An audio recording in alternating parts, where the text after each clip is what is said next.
kembali lagi di Socialicious, di mana sosiologi menjadi delicious. Oke, alhamdulillah hari ini kita sudah merilis episode 4-nya. Dan di episode 4 ini aku akan menceritakan bagaimana kehidupan sosiologi yang bakal aku beri nama sosio kecil sampai si sosio ini gede. Jadi kalian akan mengetahui bagaimana sepak terjang dan perjalanan kehidupan si sosio ini yang masih hidup sampai saat ini. Check it out. Oke, mungkin hari ini suara aku gak terlalu bersemangat ya, tapi aku masih tetap semangat kok untuk menceritakan petualangan si sosio kecil ini hingga si sosionya jadi gede.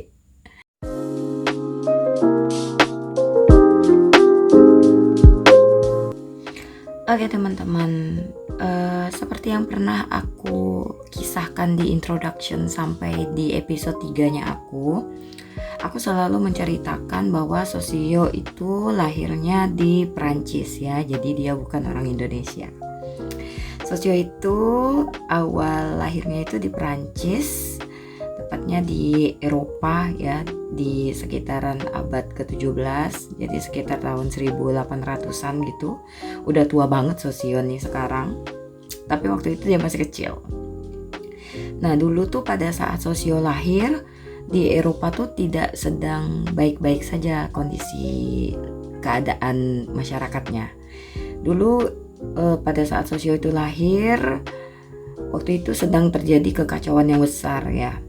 Jadi sosio itu lahir dengan kondisi banyak pabrik, orang-orang desa berdesak-desakan pengen hidup di kota. Kehidupannya susah banget pada saat itu, mulai banyak sekali keributan yang kita kenal dengan nama revolusi industri. Kemudian si sosio juga lahir dalam kondisi raja-raja pada saat itu sedang didemonstrasi, digulingkan ya oleh masyarakat. Intinya pada saat itu di Perancis lagi kacau-kacaunya banget. Jadi masyarakat itu berebut kekuasaan yang kita sebut saja sebagai revolusi Perancis ya.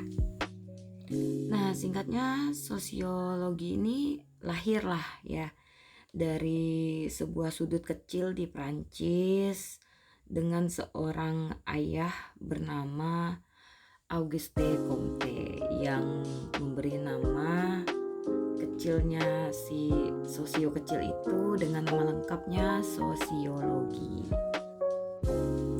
Nah singkat cerita, semakin hari semakin bertumbuhlah si sosio kecil ini, dan sosio kecil ini dididik dengan 3 orang paman ya. Pamannya ini yang pamannya hebat-hebat banget. Yang pertama pamannya adalah Emile Durkheim namanya. Paman ini adalah si penjaga keteraturan. Jadi paman ini selalu mendidik sosio kecil dengan cara untuk fokus pada aturan nilai dan norma. Jadi sosio kecil itu dididik untuk membuat orang lain itu bisa menjadi kompak. Jadi paman Emil ini mengenalkan konsep solidaritas kepada sosio kecil. Paman Emil menganalogikan seperti robot yang semua komponennya harus berfungsi. Kalau ada yang rusak seperti orang yang bunuh diri, itu berarti masyarakat sedang sakit. Jadi si sosio kecil ini dididik untuk menjaga kedamaian dunia dengan cara melihat kondisi masyarakat, apakah ada yang berbuat hal-hal negatif atau tidak. Itu hasil didikannya paman Emil. Dan yang kedua, si sosio kecil ini dididik juga sama seorang paman yang ganteng namanya Karl Marx. Paman Karl Marx ini dikenal sebagai si petarung di Perancis. Jadi paman Marx ini agak sedikit keras kepada si sosio. Dia selalu bilang bahwa sosio kecil tuh gak boleh tertipu. Dunia itu selalu tentang pertarungan antara si kaya dan si miskin. Jadi ekonomi adalah kunci utama dari perubahan masyarakat. Sosio harus fokus terhadap masalah ini. Jadi sosio itu diharapkan oleh Paman Mark bisa melihat adanya setiap konflik yang terjadi di dunia ini. Nah, untuk paman yang ketiga itu namanya Paman Weber. Jadi nama lengkapnya Max Weber. Nah, Paman Weber ini lebih hebat lagi. Dia bisa membaca pikiran orang lain. Nah, Paman Weber ini selalu menenangkan si sosio kecil dengan berkata, "Hei sosio kecil, jangan cuma ngelihat pertarungan ataupun aturan ya. Kamu harus masuk ke dalam pemikiran setiap orang. Cari tahu kenapa mereka bisa berbuat seperti itu. Jangan hanya bisa ngejudgement orang lain, tapi cari tahu kenapa tindakan-tindakan manusia itu bisa terjadi. Kenapa sih mereka berkehendak untuk ini dan itu? Kenapa mereka rajin bekerja? Dan kamu harus punya pemahaman yang mendalam tentang tindakan manusia yang disebut dengan konsep first hand. Terkenal banget ini konsepnya.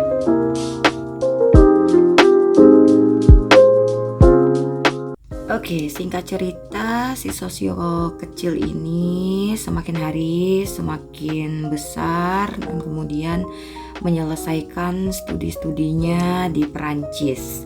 Nah, untuk lebih mendalami lagi, sosio kecil ini pergi pindah sekolah ke kota besar. Ya, lebih besar ya dari Perancis. Pada saat itu si sosio kecil ini perginya ke Amerika. Nah, jadi dia pergi ke Amerika, khususnya ke kota yang sangat ramai, namanya Chicago. Dan hijrahnya sosio remaja ini terjadi pada sekitar tahun 1900-an, pada saat pergantian abad 19 ke 20. Jadi di sana sosio mulai kehidupan sekolahnya yang baru dengan bertemu teman-teman, dan di sana sosio dan teman-temannya mempelajari kenapa kok berbeda ya kondisinya dengan pada saat dia di Perancis. Kenapa kota itu ramai ya? Kenapa banyak imigran, banyak orang-orang asing yang dilihat, dan ketika keramaian itu dengan imigran yang ramai, dengan manusia yang banyak, kok ada ya kejahatan terjadi? Nah, berawal dari apa yang dia lihat, sosio remaja mulai tertarik pada hal-hal yang kecil gitu. Nah, singkatnya si sosio remaja ini akhirnya bertemu dengan para suhu-suhu lainnya, para guru-guru lainnya yang merupakan tokoh kunci dari mazhab Chicago yang pada saat itu sekolahnya di Chicago School pada awal abad ke-20. Jadi sosio remaja ini tidak lagi fokus pada revolusi-revolusi yang besar seperti yang terjadi di tanah kelahirannya di Eropa. Sosio remaja justru lebih tertarik dengan kekacauan-kekacauan yang terjadi di kota-kota besar akibat imigrasi dan industrialisasi yang merupakan penglihatan sehari-harinya si sosio remaja ini pada saat dia sekolah di Amerika ya. Nah, pada saat di Amerika, sosio remaja dididik oleh seorang ahli ngobrol, namanya adalah Mas George Herbert Mead ya. Mead ini adalah salah satu tokoh yang penting di balik teori interaksionisme simbolik yang sangat disukai di Amerika. Jadi si George Herbert Mead ini mengajarkan sosio remaja fokus pada interaksi kecil sehari-hari, bagaimana konsep diri sendiri itu bisa terbentuk. Dan pelajaran untuk si sosio remaja ini, Mas Mead ini menjelaskan bahwa sosio itu hanya bisa memahami diri sendiri setelah kita berinteraksi dengan orang lain dan belajar menggunakan simbol, bahasa, gerakan, dan isyarat. Kemudian dia juga mengajarkan bahwa masyarakat itu justru munculnya dari proses kita berbicara atau berkomunikasi. Nah, untuk guru yang kedua, si sosio remaja ini ketemu dengan mas-mas dari mazhab Chicago namanya W.A.B. Du Bois. Kita sebut saja Mas Bois. Mas Bois ini adalah seorang pembela keadilan ras.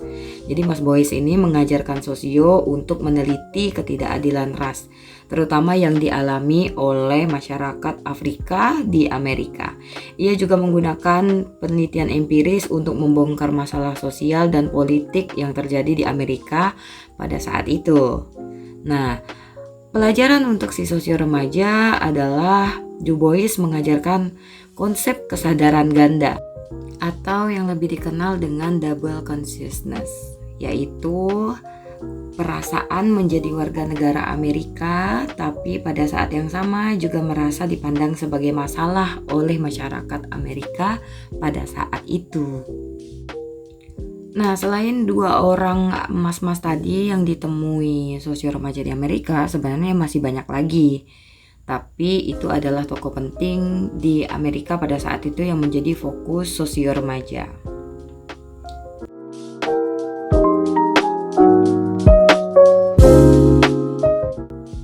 Dan pada akhirnya di awal abad ke-20-an, sosio yang sudah menginjak remaja akhir, ya bisa kita bilang udah agak sedikit tua ya, sosio itu mulai mendarat di tanah air Indonesia.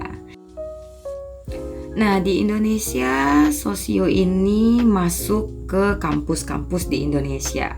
Setelah Indonesia merdeka, sosio bertemu dengan seorang profesor namanya Sunaryo Kolopaking pada tahun 1948. Beliau ini adalah seorang pengajar yang mengajari sosio di kampus. Nah, di Indonesia sosio mendapat penghargaan sebagai mata pelajaran yang penting, menjadi salah satu jajaran mata pelajaran penting di Indonesia. Jadi mulainya dari kampus tadi itu ya, dari pertemuan sosio dengan Profesor Sunaryo Kolopaking. Nah, tokoh penting lainnya adalah Profesor Selo Sumarjan yang merupakan salah satu gurunya sosio, seorang guru yang hebat yang mengajarkan sosio tentang perubahan sosial yang terjadi di Indonesia setelah merdeka. Profesor Selo Sumarjan ini membantu sosio untuk meneliti kenapa desa-desa itu bisa cepat sekali berubah menjadi perkotaan. And then teman-teman, kini sosio dewasa memiliki misi masa depan. Jadi sosio yang kecil kemarin bertumbuh sampai sekarang, sampai di Indonesia masih harus terus bekerja. Dia harus mengamati hal-hal yang baru yang muncul pada saat ini, terutama bagaimana era digitalisasi, kita bertemu dengan internet, bagaimana media sosial bisa membuat kita berteman atau bertengkar, bagaimana juga menghadapi globalisasi, dan bahkan sampai kepada permasalahan perubahan iklim. Intinya selama masih ada manusia yang berkumpul dan berinteraksi dan berubah, sosiologi akan selalu ada untuk mengamati dan memahami. Intinya sosiologi tidak akan pernah mati sampai perilaku manusia itu juga punah dari muka bumi ini.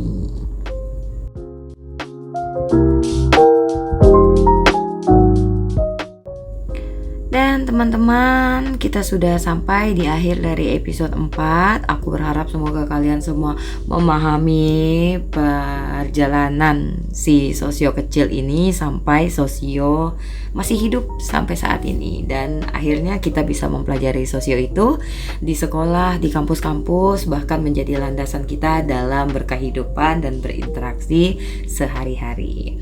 See you on the next episode. Bye.